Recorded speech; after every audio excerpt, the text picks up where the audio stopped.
Sa iba pang balita, nasa kote ng Philippine National Police ACG o Anti-Cybercrime Group ang magkasintahang vlogger at 17 iba pa sa kasong phishing sa Imus, Cavite. Ang modus ng mga sospek, magpapanggap na empleyado ng bangko para makakuha ng sensitibong impormasyon mula sa mga biktima. Pakinggan natin ang ulat ni Edniel Parosa. Sinalakay ng mga tauhan ng Philippine National Police Anti-Cybercrime Group ang hinihinalang kuta ng voice phishing o phishing sa Imus, Cavite. Dito nasukol ang 19 na sangkot sa nasabing pang-i-scam, kabilang ng 2 social media personalities na hindi na pinangalanan pero magnobyo umanong vlogger.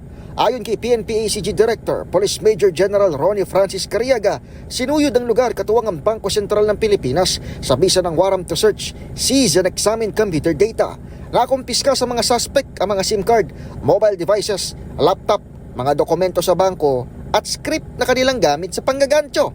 Modus na umano ng mga ito ang magpanggap bilang taga-bangko at mangumbinsing mag-update ng credit card ang kausap para makahingi sila ng impormasyon. Sa panayam naman ng DZRH News, sinabi ni ACG spokesperson Police Lieutenant Wallen Arancilio na 11 taon nang nag-ooperate ang sindikato pero marami sa mga bagong aresto ay narekrut lamang nang hindi umano alam na scam ang kanilang pinasok. Para sa MBC TV Network News, ito si Edniel Parosa, una sa Pilipinas, una sa Pilipino.